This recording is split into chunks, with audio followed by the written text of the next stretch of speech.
हरीश भाई, आप इस इलेक्ट्रिक बाइक F77 को 2 साल में 1,53,000 किलोमीटर चला चुके हो। अभी इसकी बैटरी की कंडीशन क्या है? सो ओडोमीटर में क्लियरली दिखता है बैटरी कंडीशन इज एक्सेलेंट में है। उसका मतलब हमको कैसे पता चलेगा? Charging duration, range and the performance, ये सभी जो नया ब्रांड न्यू बाइक का जो आता है सेम है। तो ये जो 1.5 लाख किलोमीटर की जर्नी है, स्पेसिफिक बताऊं तो 1,53,000 के ऊपर आप किलोमीटर चला चुके हो आप। यस। मैक्सिमम जो डिस्टेंस आपने ट्रैवल किया एक दिन में कितना किया है? लॉन्ग डिस्टेंस राइड में अभी तक मैक्सिमम वाला, अगर चार्जिंग स्टेशन सभी ठीक से मिल गया तो हाईवे ठीक रहने से अराउंड 650 किलोमीटर के ऊपर चलाया है। 650। या लेकिन जैसे लोग बाग क्या करते हैं, कमेंट करके एवरेज निकाल देते हैं कि 2 साल हैं तो पर डे इतना किलोमीटर चलाया होगा। आई गेस वैसा तो नहीं होता होगा, क्योंकि कभी आप चलाते हो, कभी आप नहीं चलाते होगे। इसीलिए बेस्ट एग्जांपल क्रिकेट है। अगर 20 ओवर्स को 200 रन्स बोलने से एक मेडन ओवर भी हुआ होगा, एक ओवर में 30-40 रन्स भी आया होगा। सो मैं क्या बोलना चाह रहा हूँ कि लाइक मैं लॉन्ग डिस्टेंस राइड में पर डे 400, 500, 600 भी आया होगा जब सर्विसिंग दिया है, नहीं तो मैं कोई काम पे बिजी हूँ दैट टाइम 0 भी आया होगा और 50-100 भी आया होगा। जो ये एवरेज आउट नहीं है, ये क्या कोई मशीन नहीं है कि ऐसे ऐसे सेट कर दिया, इतना चला दिया उसके बाद स्टॉप कर दिया, ऐसा नहीं है। ये जब टाइम मिलता है ज़्यादा चलता है, जब टाइम नहीं रहता है कम चलता है। Yes. ओके, सो आपने से बताया कि मैक्सिमम आपने 650 किलोमीटर चलाया एक दिन में, पर थोड़ा सा लोगों को आइडिया दे दीजिए कि आपको इस बाइक के अंदर मैक्सिमम कितने किलोमीटर्स की रेंज मिली है एक दिन में, एक बार फुल चार्ज में? मैं ऑलवेज ये चीज़ बोलते रहता हूँ कि ये बाइक F77 जो है most reliable bike with respect to charging, ठीक है। Range and performance. ठीक है। एंड हाउ ये रेंज दो इम्पॉर्टेंट चीज़ के ऊपर डिपेंड होता है। One is where you ride, how you ride, कहाँ चला रहे, कैसे चला सही रहे, बात है। And pace what you maintain. So मैं जब मेरा ओडोमीटर 30,000 किलोमीटर था, दैट टाइम बैंगलोर से कोयम्बतूर रूट गया था। वो रूट में मुझे 313 किलोमीटर आया था। उसकी आईडीसी रेंज कितनी है? और IDC 323 है। ओके, आपको 313 ऑलमोस्ट आया उतना था। मिल गया मतलब। हाँ, बट वही चीज़ रिसेंटली जब 1,45,000 किलोमीटर था मेरा, सेम रूट में चलाया, where I have ridden, how I ridden, मैं कहाँ चलाया, कैसे चलाया, सेम था, मुझे सेम उतना ही 313 किलोमीटर रेंज ही आया है। ओके। एंड परफॉर्मेंस भी सेम था। मैं इतना ही बोलना चाह रहा हूँ, बाइक जितना पुराने होने से भी, जितना किलोमीटर चलाने से भी, हम कहाँ चला रहे हैं, कैसे चला रहे हैं, सेम रहने से ना सेम रेंज ही आता है। तो सम जगह रहता है, मैं माउंटेन्स पे जाता हूँ। इसका बेस्ट एग्जांपल देता हूँ, मैं जब नाथुला पास गया था, गैंगटॉक से, सिक्किम गैंगटॉक से लेकर नाथुला पास, ऊंचा जाने टाइम में ना 60 किलोमीटर के लिए 45% चला गया मेरा चार्जिंग। नीचे आने टाइम में रीजन यूज़ करके 5% रिकवर हो गया। रिकवर हो गए। सो मैं क्या बोलना चाह रहा हूँ, अगर ऊंचा जा रहा है और कोई अपवर्ड टेरेन जा रहा है और अग्रेसिव थ्रॉटलिंग कर रहा है, रेंज ज़्यादा, आई मीन रेंज कम हो जाएगा। बिकॉज इसका जो बैटरी का जो रहता है ना, ओडोमीटर में दिखता है वैट आवर्स पर किलोमीटर, ठीक है। WH पर किलोमीटर, वो जब इंक्रीज होगा आपको रेंज कम हो जाता है। ठीक है, अब वॉट आवर थोड़ा समझा दो कि आइडियली हम कौन सी स्टेज पे रखें, उसको कौन से नंबर पे रखें तो ज़्यादा मिले, क्योंकि देखो ये थोड़ी टेक्निकल नॉलेज है, लेकिन जो लोग भी ईवी लेने का प्लान कर रहे हैं, ये बहुत काम की चीज़ है। हाँ, इट्स वेरी सिंपल है। F77 में अगर वैट आवर्स पर किलोमीटर नंबर 30 दिख रहा है, एवरेज 28, 29, 30, 31, 32 वो रेंज में दिख गया तो आपको इजीली 300 के ऊपर रेंज आ जाता है। ओके। अगर 40 है 250, 260 रेंज आएगा। अगर 50 है आपको 220, 230 आएगा। 60 वाट आवर्स रहने से 180 to 200 आएगा। मैं इतना ही बोलना चाह रहा हूँ कि इन बिटवीन है। अगर 30 to 40 है, 250 to 300 का बीच में आएगा। अच्छा, इस पे ये जो 30 वॉट आवर रखने के लिए आपको क्या एवरेज स्पीड मेंटेन करना होती है? स्पीड से बहुत इंपॉर्टेंट है टेरेन। वो Okay. टेरेन कैसे है बहुत ही इंपॉर्टेंट है, थोड़ा अपवर्ड है, डाउनवर्ड है और मीडियम है, ठीक है। वो इम्पोर्टेंट। उसके बाद स्पीड से important how you throttle. Okay. अगर बहुत ही aggressive, few people college students रहते हैं, बहुत ही अग्रेसिव थ्रॉटल करके जाते हैं, और फ्यू पीपल स्पीड जाने से भी स्मूथ में जाते रहते हैं। मैं हाईवे में 60, 70, 80, 90 जाने से भी मेरा थ्रॉटलिंग अग्रेसिव नहीं रहता है, स्मूथ रहता है। जो हम कहाँ चला रहे, कैसे चला रहे के ऊपर ये रेंज डिपेंड होता है। वाट आवर्स मेरा एक जगह में डाउनवर्ड्स में, वही नाथुला पास में, जब नीचे आने टाइम में मुझे 9 वाट आवर्स आया था। 9 वाट आवर्स बोले तो आपको 500-600 रेंज आना ऊपर है, मिले। बट 500-600 किलोमीटर हमको उतना डाउन नहीं डाउन रहता नहीं है। रहेगा, सही बात। 20, 30, 40, 50 किलोमीटर रहता है, उधर अच्छे से रिकवर कर सकते हैं। तो हरीश भाई, मैं थोड़ा सा बाइक के बारे में और डिटेल में जानना चाहता हूँ, उसके बाद फिर हम जर्नी कवर कर लेंगे। तो ये अल्ट्रा वायलेट की F77 बाइक है, ये कौन सा मॉडल है? ये F77 Mark II रेकॉन। इधर थोड़ा एक्सटेंड करता हूँ, मेरा जेन 1 बाइक था फर्स्ट। जब अल्ट्रावायलेट F77 लॉन्च हुआ था, जेन 1 रेकॉन बाइक था। ओके। जब Mark II लॉन्च हो गया, ये सेम बाइक जेन 1 से Mark II अपग्रेड हो गया। ठीक है। देन मैक 2 से रिसेंटली बैलिस्टिक प्लस बोल के लॉन्च हुआ, वो भी अपग्रेड होगा। इसको बोलते हैं बैकवर्ड कंपैटिबिलिटी। मेरा बाइक है Ultraviolette F77 air strike Mach 2 recon. Okay. हाँ, अभी रहने वाला। तो ये बेसिकली मेरे हिसाब से जो इनिशियल अल्ट्रा वायलेट ने बैंगलोर में डिलीवरी स्टार्ट करी होंगी, ये उसमें बहुत इनिशियल बाइक होगी जो हाँ, आपने ली इनिशियल होगी। बाइक है। और अब आप क्योंकि 1,53,000 किलोमीटर चला चुके हो, तो यहाँ पे बाइक को बहुत ज़्यादा अच्छे से आपने टेस्ट कर लिया है। तो अभी इसकी बैटरी कंडीशन क्या है? बैटरी कंडीशन स्टिल एक्सेलेंट है इन दो चीज़ में। ओडोमीटर में दिखाता है बैटरी कंडीशन एक्सेलेंट।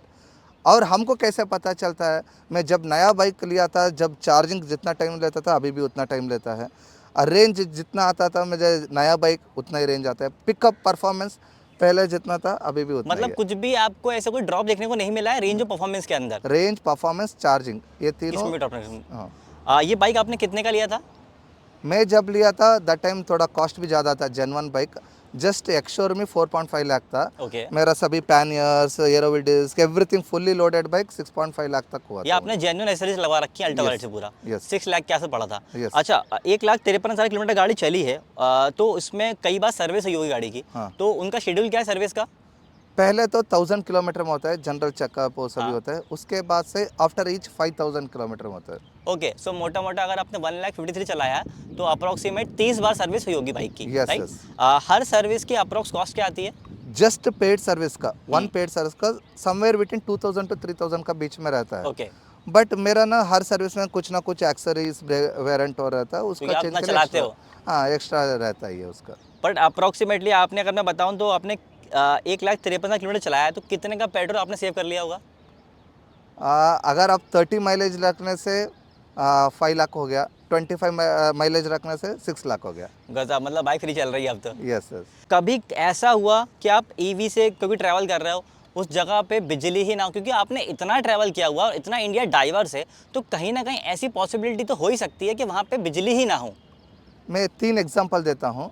जब मैं कारदुंगला उमलिंगला जा रहा था, वर्ल्ड्स हाईएस्ट मोटरेबल पासेस, ले सिटी तक पावर सप्लाई सभी ठीक है। ठीक है। ले से लेके मैं जब हानले जा रहा था, कारदुंगला से उमलिंगला जा रहा था, उधर लास्ट सम 200-300 किलोमीटर इलेक्ट्रिसिटी नहीं है। ठीक है। छोटा छोटा विलेजेस है, उधर सोलर ज़्यादा चलता है। ठीक है। मैं भी गया था अक्टूबर लास्ट वीक में माइनस टेम्परेचर में। ठीक है। माइनस टेम्परेचर में गाड़ी चार्ज नहीं होता है, चलता है -20 डिग्री तक गाड़ी चला सकते हैं, बट चार्जिंग नहीं अच्छा, होगा। ये एक और आपने इंसाइट दे दिया है कि जो बाइक है वो माइनस कितना डिग्री बताया आपने?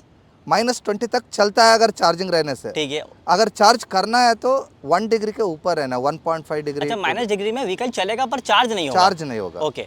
सो उधर इलेक्ट्रिसिटी नहीं है एंड माइनस टेम्परेचर में चार्ज नहीं होता। वो plus temperature only afternoon 1 o'clock से 5 o'clock तक, वो 4 4 घंटे ही घंटे प्लस होता है। Temperature okay. था। वो टाइम में ही चार्ज करना है, इलेक्ट्रिसिटी नहीं है।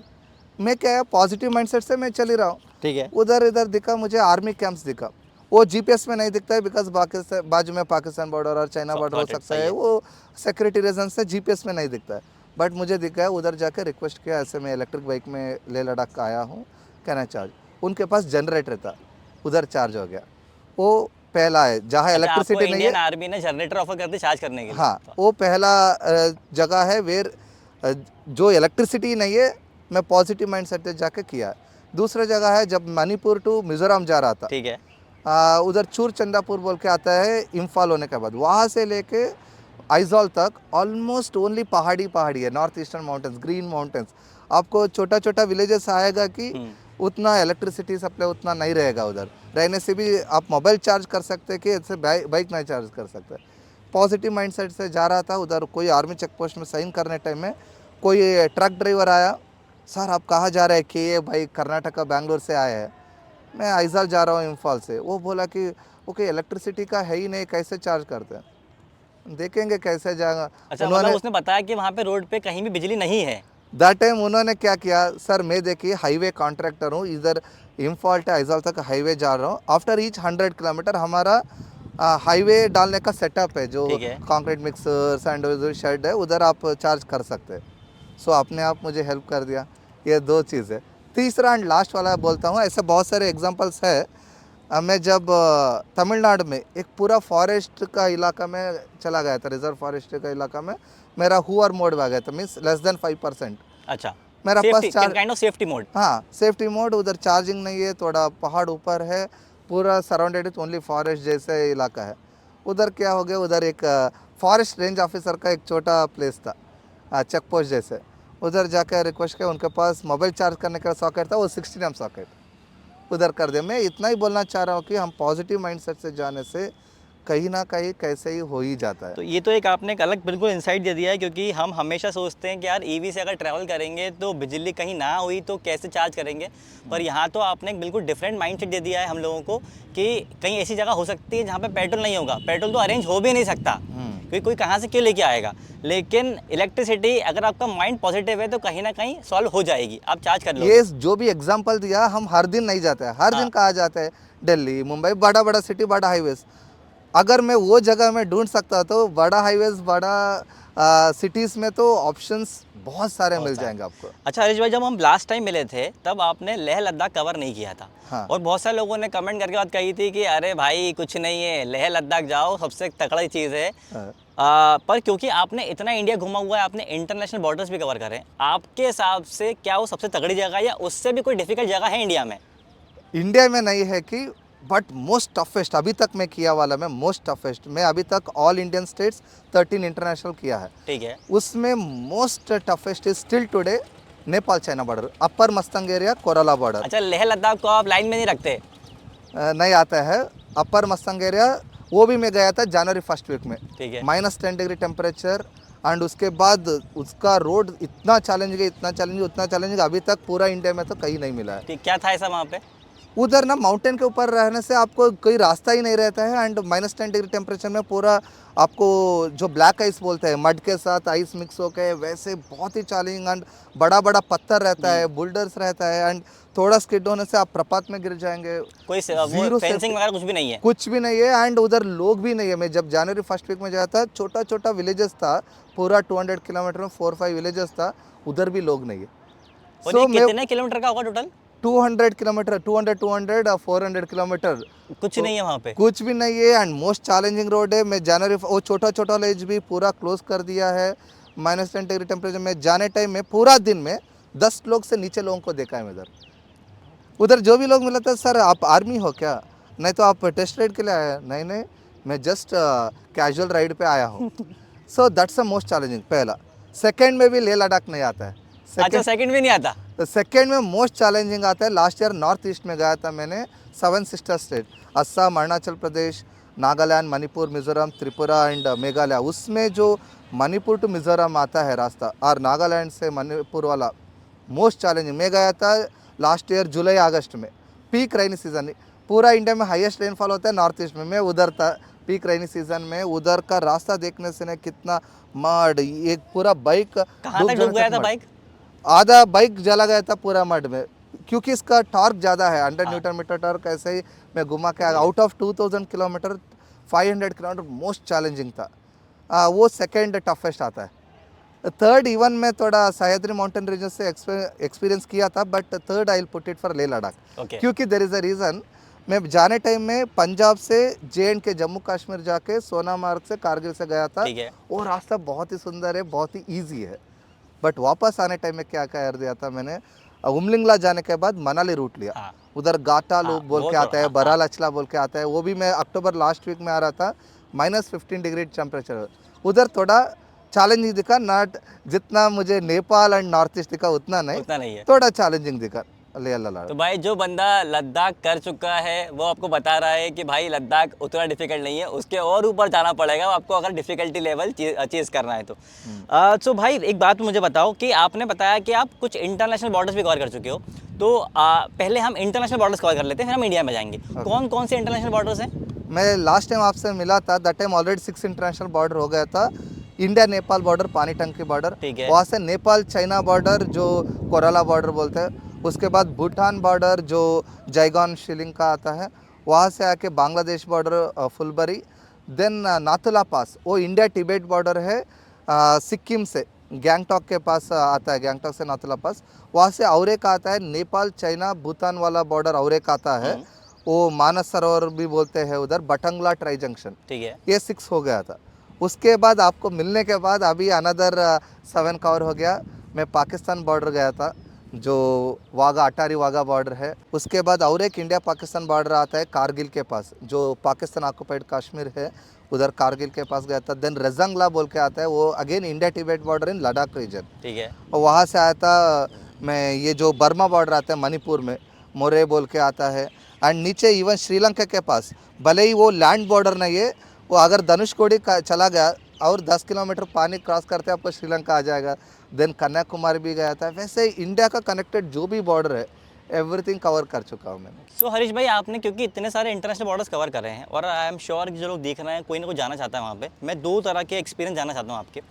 पहला तो ये कि वहाँ पे जाने के लिए क्या क्या करना होता है, या क्या डॉक्यूमेंटेशन प्रोसेस है कुछ भी।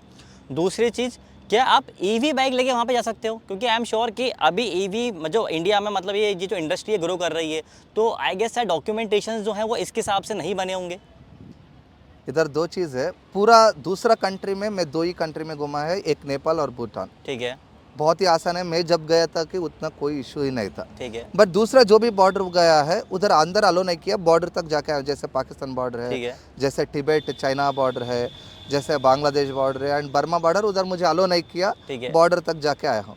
नेपाल का उतना डिफिकल्टी नहीं है, आपको पास जस्ट इंडिया का आधार, इंडिया का voter I D, driving licence रहने से अलो कर देंगे। बट थोड़ा परमिट लेना पड़ेगा।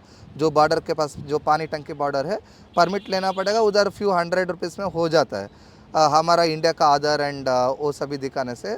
बट आप नेपाल चाइना बॉर्डर जाना है और 2 परमिट लेना पड़ता है। वो भी जो ऑलरेडी एक परमिट लिया रहता है उसको दिखा के, जैसे डिमुआ चेक पोस्ट बोल के आता है पर्वत में, ठीक है। और एक आता है गासा चेक पोस्ट, ये Muktinath and Nepal China border. ये 3 जगह में आप कर लिया तो आप पूरा नेपाल घूम सकते हैं। मैं 2000 किलोमीटर घूमा है एंटायर नेपाल में, इंडिया नेपाल बॉर्डर से लेके Nepal China border upper Mastung तक, ये हो गया।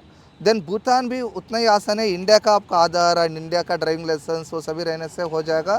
एंड शिलिंग बोल के जो सिटी है, जायगान होने के बाद उधर घूमने के लिए आप कुछ भी चाहिए नहीं।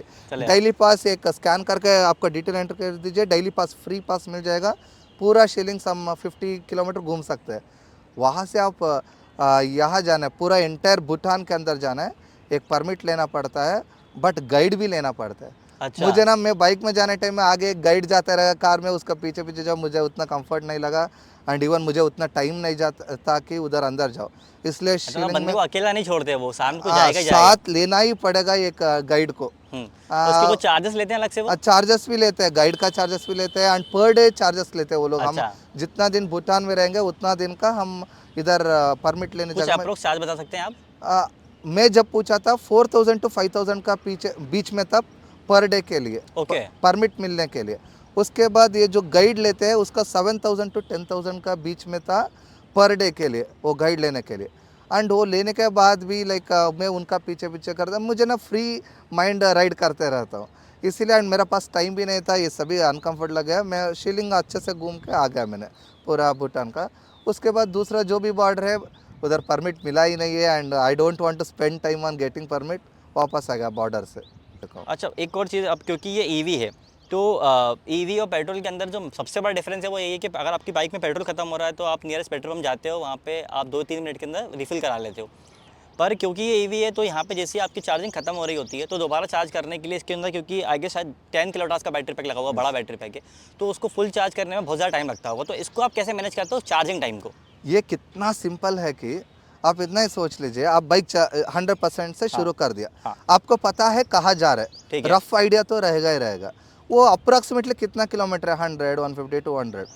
मैं इतना चला के 1.5 लाख किलोमीटर, मुझे पता है कि ये रेंज कितना रहेगा, कहाँ कहाँ कितना होगा। एंड हर किलोमीटर में आपको दिखता रहेगा वैट आवर्स कितना जा रहा है, ठीक है। मीन्स कितना पावर कंज्यूमर है, वो हिसाब से मैं कितना किलोमीटर जा सकता हूँ। मैं अप्रॉक्सीमेटली देखूंगा अनदर 50 किलोमीटर 100 किलोमीटर कौन सा जगह आता है, उधर मैं चार्ज करके चले जाऊँगा। मैं इतना ही बोलना चाह रहा हूँ कि मैं आप चलाते रहने टाइम में आपको क्लियरली दिखता रहता है, ओके ये अभी इतना रेंज है, इतना परसेंटेज है चार्जिंग एसओसी है, इतना डिस्टेंस जा सकता है। ठीक है। मैं आज आया पलवल से इधर तक आया सिर्फ 70 किलोमीटर, मुझे पता है 30-35% मैक्सिमम मुझे एसओसी जाएगा। ठीक है। मैं आज पूरा दिल्ली घूमने से भी मुझे मिनिमम 30-40% बचा रहेगा। मैं इतना ही बोलना चाह रहा हूँ कि आपको वोडोमीटर देख के कौन सा रूट में जा रहा है देख के वो हिसाब से चार्ज करके जा सकते हैं। ठीक है। और जैसे आप बाहर चार्ज करते हो तो कितने % बैटरी कितने मिनट में चार्ज हो जाती है? मेरा है 10 किलोवाट का बैटरी। ठीक है। मैं कैरी करता हूँ बूस्ट चार्जर, वो 3 किलोवाट का। 1 आवर में 3 किलोवाट बोलने से ठीक है। 3 आवर्स में 9 किलोवाट। ठीक है। सो 3.2 आवर्स में 100% चार्ज होता अच्छा, है। ये मैं बाइक के साथ नहीं मिला होगा, तो आपने कितना एडिशनल अमाउंट दे के लिया था ये? मैं जब लिया था अराउंड 45 से लेकर 50,000 का बीच में था एक ठीक है। Boost charger. ठीक है, लेकिन वो बट काम की चीज़ है बहुत। बहुत ही काम का चीज़ है। स्टैंडर्ड चार्जर फ्री देते हैं बाइक के हाँ। साथ। वो 1.3 किलोवाट है, ये डबल से भी ज़्यादा ज़्यादा स्पीड, है। मीन्स 1 आवर में 13% होता है, ये 30% होता है। अगर मेरा 20% चार्जिंग है, मीन्स 2 किलोवाट ऑलरेडी है, हाँ। मुझे 100 नहीं करना है, 80 तक नहीं करना है, सिर्फ 6 किलोवाट चाहिए। 1 आवर में 3 किलोवाट होने से 2 आवर्स में 6 हो किलोवाट जाएगा। ऐसे ही करके जा सकते हैं। इवन थोड़ा 80-90 होने के बाद थोड़ा कंपैरेटिवली स्लो होता है हाँ, चार्जिंग। 80% के बाद। हाँ, 80% के बाद थोड़ा स्लो होता है, 90% के बाद और थोड़ा स्लो होता है, 95-98 होने के बाद और ज़्यादा स्लो होता है। इसीलिए मैं क्या करता हूँ, नाइट ओवरनाइट चार्ज करने टाइम में 100% करता हूँ, ओके। डे टाइम में 80, 85, कम 90। करते हो। ओके। हरीश भाई, आपने इतने किलोमीटर गाड़ी चला ली है F77, तो आपको इस बाइक का तो अच्छा खासा आइडिया हो गया होगा पूरा कि इसकी सस्पेंशन कैसे हैं, ब्रेकिंग वगैरह कैसी है, और टॉप स्पीड पे स्टेबिलिटी कैसी है, सीट का कुछ, क्योंकि आप इतना ट्रैवल करते हो तो सीट का क्वेश्चन भी बहुत ज़रूरी है। और आई एम श्योर कि बहुत सारे बंदों ने अब F77 X77 ली है और वो ट्रैवल कर रहा है, मैं देखते रहता हूँ ब्लॉग लोगों के।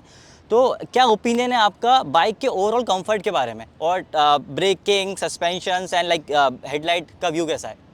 से ब्रेक सस्पेंशन ये जो भी है, जो भी 400-600 सीसी आइस बाइक आता है उसका इक्वली है। बट सीट का बारे में बोलने से बहुत सारे बोलते हैं थोड़ा हार्ड सीट है, because it's not a daily commute bike नहीं है, ये है स्पोर्ट्स बाइक। स्पोर्ट्स बाइक का ये यही डिज़ाइन होता है, थोड़ा हार्ड होता है, अग्रेसिव राइडिंग होता है।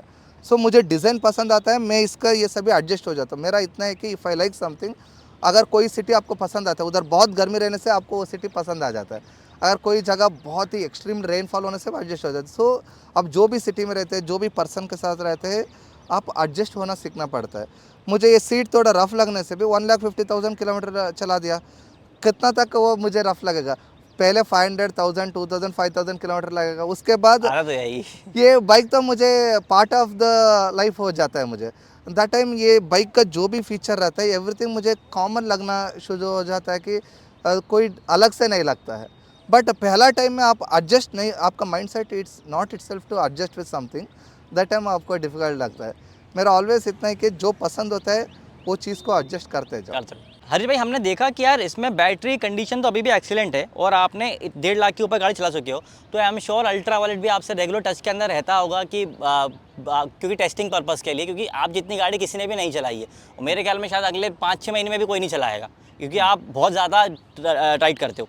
तो आपको क्या लगता है कि बाइक की जो कंडीशन है या बैटरी की जो कंडीशन है वो कितने किलोमीटर और लास्ट करेगी, क्योंकि अभी तो एक्सीलेंट कंडीशन है 1.5 लाख किलोमीटर्स पे भी। सो कंपनी क्लेम करता है ultraviolet 8 lakh kilometre warranty period claim करता है, उससे ज़्यादा भी जा सकता है।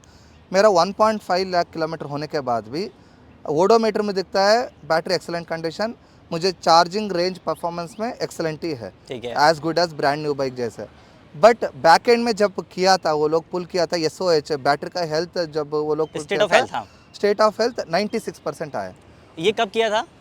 ये किया था जब 1 लाख किलोमीटर हुआ था। ओके, 1 लाख किलोमीटर तो 96% था। 90 जब 1.5 लाख किलोमीटर हुआ था, दैट टाइम चेक किया था 95% था। वो 50,000 में सिर्फ 1% डाउन हुआ है। क्या होता है कि जब मोबाइल भी लेते हैं, हाँ। पहला थोड़ा डिग्रेड जल्दी हो जाता है, 100 से 99, 98, 97 थोड़ा जल्दी होता है, थोड़ा 96, 95 होने के बाद डिग्रेड होना थोड़ा स्लो होता है। अगर फिर जब 1 लाख किलोमीटर में 4% नीचे आया है, अनदर 50,000 में सिर्फ 1% नीचे आया है। हरीश भाई, बहुत सारे लोग अब ईवी ले रहे हैं, ट्रैवल एंड टूरिज्म इंडस्ट्री बढ़ रही है, young audience, Gen Z kind of audience आ रही है जो इंडिया घूमना चाहती है और शायद सस्टेनेबल वे में घूमना चाहती है। तो आप क्योंकि ऑलरेडी तक घूम चुके हो, तो क्या टिप्स हैं किसी बंदे के लिए जो ईवी लेके बाहर निकलना चाहता है, घूमना चाहता है? क्या क्या चीज़ें हैं जो उसको माइंड में रखनी पड़ेंगी? एक चार्जिंग है, वो बहुत ही ईजी वाला चीज़ है।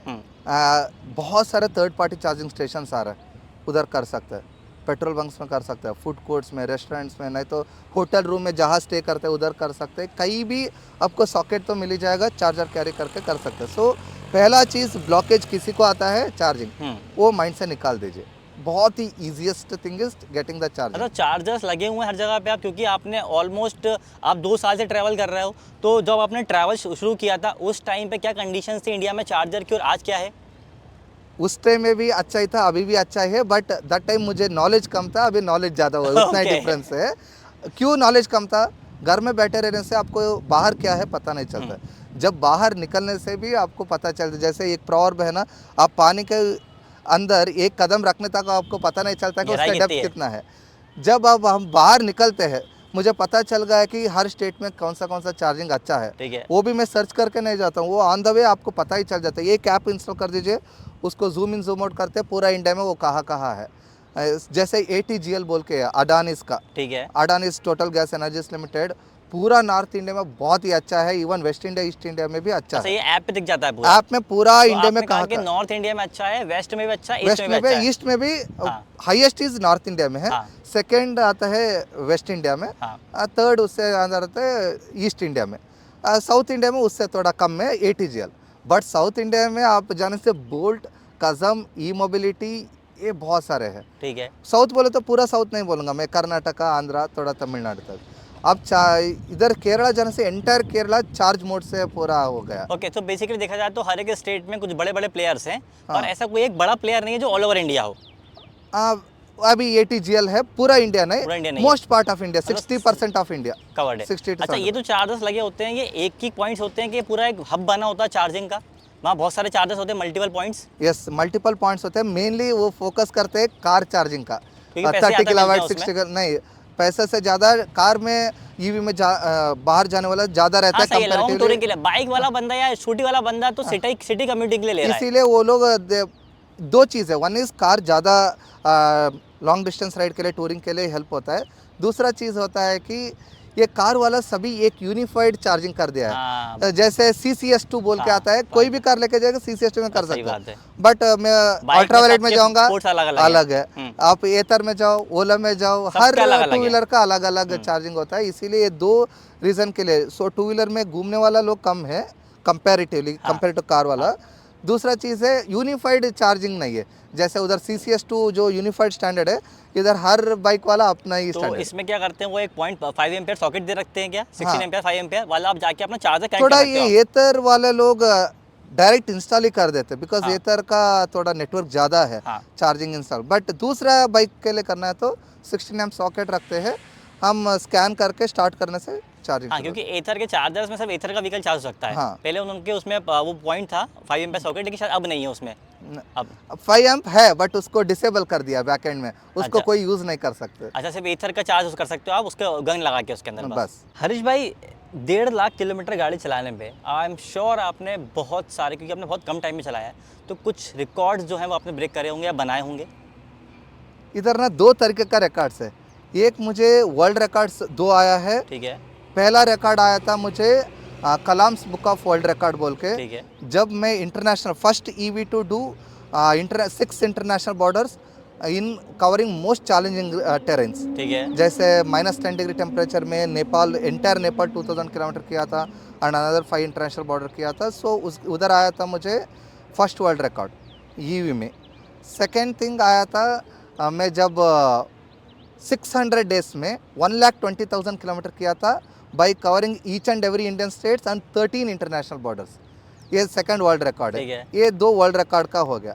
वो छोड़ के अल्ट्रा वायलेट में जो भी बाइक लेते हैं उनको बोलते हैं राइडर, नहीं बोलते, उनको पायलट बोलते हैं। ओके। ये बाइक को बाइक नहीं, मोटरसाइकिल नहीं बोलते, जेट बोलते हैं। ठीक है। सो जेट एंड पायलट। उसके बाद they give a more recognitions.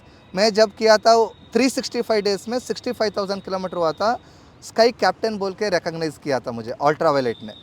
Second चीज़ किया था जब मैं 1 लाख किलोमीटर कवर किया था by covering each and every Indian states, and मेरा 1 लाख किलोमीटर हुआ था world's highest motorable pass Umlingla पे। अच्छा। दैट टाइम वो लोग मुझे किया था स्काई कमांडर, ओके। जो पहला वाला स्काई कैप्टन, दूसरा वाला स्काई कमांडर बोल के अल्ट्रा वायलेट में दिया था। एंड इधर 2 world record and 2 recognition from Ultraviolette. Harish भाई, आपकी इस 2 साल 1.5 लाख किलोमीटर चलाने के बाद EV के अंदर सबसे बड़ी लर्निंग क्या होगी? लर्निंग ये मेरा बाई बर्थ से जो नेचर है, जैसे आप ना ऑलवेज फर्स्ट एक्सपीरियंस के ऊपर ध्यान देना है रादर दैन प्लानिंग, वो सभी ज़्यादा टाइम ना स्पेंड कर। रफ प्लान तो करना ही पड़ेगा। इधर लर्निंग्स ज़्यादा मिलता है। बहुत सारे लोग का बैक ऑफ द माइंड क्या रहता है, अरे चार्जिंग कहाँ मिलना है। मुझे पेट्रोल पंप से ज़्यादा EV चार्जिंग आसान लग रहा है मुझे, वो लर्निंग फर्स्ट लर्निंग है। दूसरा अरे रेंज यार, पेट्रोल इतना डालने से मेरा इतना माइलेज आ जाएगा, इसमें रेंज क्या होगा। आप चलाते चलाते पता चल जाएगा कि आप कहाँ चला रहे हैं, कैसे चला रहे हैं, इस पर कितना रेंज आता है। वो रेंज के हिसाब से आप कितना किलोमीटर जा सकते हैं। इसका IDC है 323। सो 323 IDC रहने से आप कहाँ चला रहे हैं वो हिसाब से 200 भी आ सकता है, 250 आ सकता है, 280 आ सकता है। वो आपको रफ आइडिया आ जाता है। पूरा इंडिया में और इंटरनेशनल में ऐसे जगह नहीं है कि पूरा 100, 200, 300 किलोमीटर पूरा खाली है, ऐसे नहीं आता है। कुछ ना कुछ टाउन्स और विलेजेस आता ही रहता है। वो एक लर्निंग है कि रेंज के बारे में सोचना नहीं है, ठीक है। चार्जिंग रेंज का बारे में सोचो। तीसरा है कि अरे ईवी का ना परफॉर्मेंस ना सिटी में ओके है, माउंटेन्स में नहीं जाता है। मैं जब नया गाड़ी लिया था, इसका जो पिकअप था, इसका आपको सभी को पता है 100 न्यूटन मीटर टॉर्क है। That's equal to almost 1000 CC bike का इक्वल का टॉर्क है। ओके। एंड परफॉर्मेंस आएगा इक्वल टू 400 600 सीसी का बाइक का। सो अगर उतना अच्छा परफॉर्मेंस है कि इसका रिलेबिलिटी उतना अच्छा है कि जब मैं नया गाड़ी खरीदा था वही परफॉर्मेंस था, 1.5 लाख किलोमीटर होने के बाद भी वही परफॉर्मेंस है। सो हम जो ज़्यादा क्या कर देते हैं, हाइपोथेटिकली जाके सोच सोच के बहुत सारी चीज़ करते ही नहीं है। वन सेइंग है इधर, बहुत अच्छा वाला सेइंग मुझे रिसेंटली सुना था, magic happens at the place where you think of avoiding it. आप जहाँ जहाँ अवॉइड करने का सोचते रहते हो ना, उधर ही शायद मैजिक हो सकता है। अब बहुत सारे लोग ईवी में अरे हम ना माउंटेन्स नहीं जाएंगे, हिमालयस नहीं जाएंगे, लॉन्ग डिस्टेंस नहीं जाएंगे, मैं वो सभी किया। मेरा जर्नी अभी कितना मैजिकल एंड ब्यूटीफुल लग रहा है कि हर कोई एक्सपीरियंस कर रहे थे। आप अवॉइड करना स्टॉप करना है। हरीश भाई, कभी ऐसा हुआ कि आप कहीं चार्ज करने गए हो और उस वाले बंदे ने मना कर दिया हो? नहीं, ये तो ना नॉर्मल ह्यूमन नेचर है। जब भी आप किसी से भी कुछ भी पूछो ना बोलते ही है, that's a normal human nature है। बट आपको माइंडसेट ऐसे रहना है कि आप कहाँ जाना है, कैसे पूछना है। तीसरा चीज़ ना, अगर नो बोलने से उनको हम रिक्वेस्ट करने की ज़रूरत नहीं है, फोर्स करने का ज़रूरत नहीं है। मुझे अभी इतना आसान हो गया है कि कौन सा जगह में जाके पूछना है, कैसे पूछना है। ठीक है।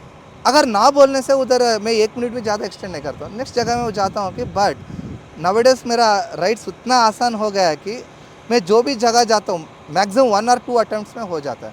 पहला ऐसा होता था, आफ्टर 4-5 लोग ना बोलने के बाद 6% मिलता था। ठीक है। बट मैं कभी भी वो 4-5 लोग जो ना बोले उनके बारे में कभी भी पॉजिटिव नहीं सोचता, नेगेटिव नहीं सोचता हूँ। उसके बारे में बिना सोच के जहाँ चार्जिंग देता है ना, उधर मुझे अच्छे से रिलेशन बिल्ड होता है।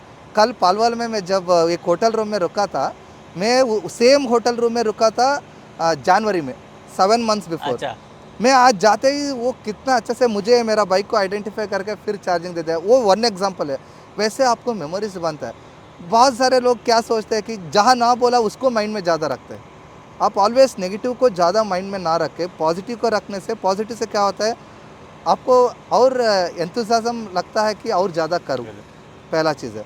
और एक चीज़ है कि आपको जर्नी ब्यूटीफुल लगता है, बिकॉज माइंड कितना पॉजिटिव एंड पीसफुल रहता है, आपको जर्नी उतना वंडरफुल लगता है। जब आप माइंड में नेगेटिव कर लेते हैं, अरे वो ना बोला था, आपको जर्नी भी थोड़ा नेगेटिव हो जाता है। मतलब आप कुछ भी कैरी नहीं करते साथ में, बर्डन कैरी नहीं यार, आप बस मूव ऑन होते हो। किसी ने मना किया, अगले पे ट्राई करते हो, वहाँ पे वो हाँ करता है और आप पॉजिटिव जर्नी कैरी करते होंगे। बस आप बाइक, क्योंकि आपने बारिश वाली जगह पे भी चलाई है, गर्मी वाली जगह पे भी चलाई है, एक्सट्रीम ठंड में भी चलाई है, तो आपने मुझे चार्जिंग का तो जैसे आपने मुझे बता दिया था कि कब चार्ज होगी, कब चार्ज नहीं होगी, कब चली जाएगी। लेकिन क्या बाइक की परफॉर्मेंस बिल्कुल एक्सट्रीम कोल्ड के अंदर ड्रॉप हुई या फिर एक्सट्रीम हाई या हीट के अंदर? पहले कोल्ड के अंदर बोलता हूँ मैं। ठीक है। 2 हफ्ते था माइनस टेम्परेचर में। जब एंटायर लेह लद्दाख में अक्टूबर लास्ट वीक में जब कर रहा था, 2 वीक्स कार्दुंग लोमली करने टाइम में -10 से लेकर -15 -18 डिग्री टेम्परेचर तक भी था। परफॉर्मेंस वाइज कुछ भी प्रॉब्लम नहीं होता है। बट क्या हुआ था, मैं बरालाचला में जाने टाइम में पूरा आइस हो गया था। स्नो के ऊपर तो आसान से चले जाता है। मैं एडिशनल कुछ भी नहीं किया टायर के लिए, जो स्टॉक टायर है वही यूज़ करता हूँ। बट चलाने में कंट्रोल रखता हूँ, जैसे अग्रेसिव ना करके कंट्रोल रख के जाता हूँ। उधर क्या हो गया था, स्नो के ऊपर अच्छा चल के जब आइस हो जाता है, टायर के ऊपर आइस होते ही पूरा गाड़ी स्लाइड हो जाता है, रोल नहीं होता है। ब्रेक पकड़ने से भी स्लाइड होता है, आप एक्सीलेटर देने से भी स्लाइड होता है। दैट टाइम 2 फॉल्स हो गया था मुझे। फॉल होते क्या होता है, पहला चीज़ -15 डिग्री टेम्परेचर है, दूसरा चीज़ इलेक्ट्रिक गाड़ी गिर गया है, बैटरी वो टेम्परेचर में उठाने के बाद ओडोमीटर ऑन हो गया बट गाड़ी स्टार्ट नहीं हो रहा है, इग्निशन नहीं हो रहा है। मैं दैट टाइम क्या किया, पूरा गाड़ी में बहुत सारे की चेन ऑफ एंड की साइकिल्स किया। उसके बाद बहुत सारे करने के बाद, बिकॉज मेरा 1,50,000 कर दिया है ना, थोड़ा आइडिया होगा आपको। हाँ, मुझे थोड़ा ट्रायल एंड एरर मेथड पता है। हम्म। अगर कुछ प्रॉब्लम है से क्या क्या कर सकता हूँ, पॉसिबिलिटी। एक चीज़, पैनिक नहीं होना, सैड नहीं होना, किसी को कंप्लेन नहीं करना, अरे वो हो गया ये हो गया। दूसरा चीज़ है कि उधर मेरा मोबाइल में भी नेटवर्क नहीं है, मेरा बाइक में भी तो नेटवर्क नहीं है, बेसिकली और कोई इंसान भी नहीं है। उधर लोग भी नहीं है, पूरा -15 डिग्री टेम्परेचर है। दैट टाइम क्या किया, इधर पीछे सीट निकाला मैंने, उधर फ्यूज़ रहता है 5 एम्प, 10 एम्प, 15 एम्प का। उसमें 5 एम्प फ्यूज़ को थोड़ा निकाल के रख दिया तो पूरा बैटरी रीबूट हो जाता है। ठीक है। दैट टाइम में स्टार्ट किया, स्टार्ट हो गया। गजब। मैं इतना ही बोलना चाह रहा हूँ कि आप जब सैड हो जाते हैं, पैनिकिंग हो जाते हैं, नहीं तो वरी हो जाता है और दूसरों को डांटने शुरू कर दे रहे क्या बाइक है, ऐसे है, दैट टाइम आपको रास्ता नहीं दिखेगा कि कैसे वो सिचुएशन से बाहर आओ। इसीलिए मैं I try to find a possible opportunity solution. अगर कोई जगह में चार्जिंग नहीं देता है, अरे कहाँ पूछ सकते हैं। अगर कोई जगह में गाड़ी स्टार्ट नहीं हो रहा है, क्यों नहीं हो रहा है, क्या कर सकते हैं। कल मैं थोड़ा राइट साइड में फॉल हो गया था, ये फुट रेस्ट ब्रेक हो गया था, ब्रेक भी थोड़ा दब गए अंदर। दब गए नहीं, पूरा नीचे आ गया अच्छा। था। दैट टाइम में दो पॉजिटिव माइंड में था, हाफ किलोमीटर 1 किलोमीटर एक गैरेज था, उधर कर दिया। ऑलवेज ना ये सभी राइड में कुछ होगा। Part and parcel of the journey है। Just positive mindset is the only thing and that's the reason. अभी तक 1,50,000 किलोमीटर आने के बाद भी मैं भी हैप्पी हूँ, बाइक भी अच्छा चल रहा है। जो नेगेटिव माइंडसेट यूज़ करते ही ना गया, बाइक आपको ख़राब लगना शुरू हो जाएगा एंड आपका राइड जो भी किया रहता है वो कड़वा दिखेगा। It won't be a beautiful journey कर सकते। भाई कई बार क्योंकि इतनी लंबी जर्नी है तो कोई ऐसी जगह पे होगी जहाँ पे शायद पहली बार ही कोई ईवी चार्ज हो रही होगी या पहली बार कोई ईवी गई होगी वहाँ पे। ऐसे बहुत सारे जगह है, यूनिक प्लेसेस में कहाँ गया हूँ, कहाँ चार्ज किया हूँ, बट उसमें दो मुझे ऑलवेज मेमोरेबल रहता है। एक है नाथुला पास। जब मैं गैंगटॉक से नाथुला पास इंडिया तिब्बत बॉर्डर जा रहा था, गैंगटॉक में परमिट लेना पड़ता है। वो परमिट सेल में जो deputy director of permit cell है वो कंप्लीट मना कर रहा था कि नहीं, अभी तक हम कोई ईवी को उधर परमिट ही नहीं दिया है, हम नहीं दे सकते। ठीक है। मैं इतना ही बोला, अगर परमिट नहीं दे सकते तो मैं दूसरा जगह जाऊंगा, मेरा कोई डेस्टिनेशन से कोई मतलब नहीं है।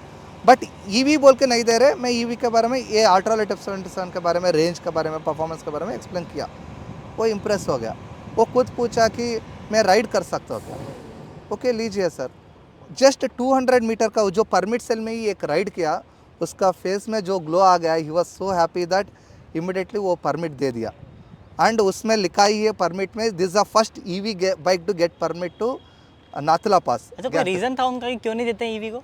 क्योंकि वो 60 किलोमीटर का ओनली ऊंचा है। ठीक है। उतना ऊंचा में पहला ईवी का उतना पिकअप नहीं मिलता है। दूसरा जो उतना पिकअप मिलने से भी चार्जिंग जल्दी ड्रेन हो सही जाता बात है है। क्योंकि वो हाई स्लोप है। हाँ, उसके बाद अगर चार्जिंग चला गया वो पूरा 60 किलोमीटर, आपको कुछ भी नहीं है कि चार्ज करने के लिए।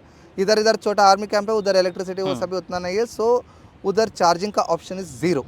इसीलिए उधर जाके इलेक्ट्रिक बाइक उधर फंस गया चार्जिंग जाके, उनका वो डर था। बट मैं जब एक्सप्लेन किया इसका 300 रेंज है, अगर ऊपर जाने टाइम में चार्जिंग ज़्यादा जाता है, वापस आने टाइम में रीजनरेटिव ब्रेकिंग यूज़ करके मैं रीगेन कर सकता हूँ। वो सभी एक्सप्लेन करने के बाद को उसको कॉन्फिडेंट लगा, मैं गया, वही किया मैंने। जाने टाइम में 60 किलोमीटर में 45% चार्जिंग चला गया, बट आने टाइम में 5% रिकवर हो गया। वो हिसाब से 60 + 60 120 किलोमीटर में मुझे सिर्फ 40% चार्जिंग गया। सो ये सभी कॉन्फिडेंस है। This is the first EV bike to get permit to Nathula pass, वो इंडिया तिब्बत बॉर्डर। दूसरा है, मुझे लाइक आर्मी कमांडर ने कॉल किया था जब अटारी वाघा बॉर्डर के लिए, मुझे वीआईपी एक्सेस दिया था। उधर जो लोग स्टेडियम जैसे उधर बैठते हैं, जो परेड होता है एवरी इवनिंग शाम को जो होता है, मुझे उधर वो परेड के जगह में भी मुझे उधर वीआईपी एक्सेस दिया था। मेरा बाइक उधर अटारी बॉर्डर वाघा बॉर्डर में चार्ज भी हुआ है। ओके। इवन बहुत सारे आर्मी पीपल भी थोड़ा अरे हम भी चला सकते हैं बोल के चला भी है, उनके साथ बहुत सारे फोटोज़ भी है। हरीश भाई आपने चैलेंजिंग कहाँ पर चार्ज करा है वो तो आपने बता दिया कि जहाँ पे हाईवे था कुछ हाई नहीं। Okay. मैं बोल रहा हूँ अनयूजुअल, मतलब थोड़ा सा दुकान पे कहीं पे चाय की दुकान पे चार्ज कर लियो। चाय दुकान वो सभी छोड़ दीजिए, मोस्ट अनयूजुअल, मैं एक जगह में जा रहा था, उधर मेरा चार्जिंग बहुत कम हो गया था। मैं जस्ट कैजुअली दोस्त लोगों को पूछ रहा था, उधर थोड़ा छोटा छोटा घर वो सभी था, उधर उतना हाई पावर वाला कोई सॉकेट्स बाहर नहीं था। वो लोग मुझे बोला कि सर इधर एक टेंपल है, हम स्पीकर वो सभी फेस्टिवल टाइम में स्पीकर डालने के लिए एक सॉकेट बनाए, उधर कर सकते हैं क्या। मैं उधर एक छोटा टेंपल का सॉकेट में किया था मैंने, वो भी नाइट टाइम में 8-9 o'clock हो गया था। वो एक अनयूजुअल जगह है। दूसरा अनयूजुअल जगह है कि सम होटल्स रेस्टोरेंट होते हैं, वो लोग चार्जिंग देने के लिए रेडी रहता है, बट उनका सॉकेट कहीं बाहर नहीं रहता है। ठीक है। उनका दोनों डोर पूरा ओपन करने के बाद सम फ्रंट डोर और पीछे वाला कोई डोर से ओपन करके उसका अंदर से गाड़ी पूरा होटल के अंदर, रेस्टोरेंट के अंदर, नहीं तो ढाबा के अंदर, बहुत इवन किचन तक लेके जाके भी उधर रख के भी चार्ज किया है। मेरा मोस्ट एक्टिव मेरा है इंस्टाग्राम। ठीक है। मैं खुद अपलोड जो कुछ भी करता हूँ मेरा राइड के बारे में इंस्टाग्राम में करता हूँ। मेरा प्राइमरी अकाउंट हरीश 005 बोल के। कोई मोस्ट इंटरेस्टिंग पर्सन जिससे आप मिले हो ये 1.5 लाख किलोमीटर जर्नी में? मैं मणिपुर टू मिज़ोरम जाने टाइम में ना एक ट्राइबल नहीं बोलता हूँ, एक छोटा विलेज का एक बंदा, उसका विलेज छोड़ के और कुछ पता ही नहीं है मुझे। एंड मेरा बाइक को देख के वो आके मेरे साथ एक फ़ोटो लिया, आपके साथ शेयर करता हूँ। That's a most beautiful memory.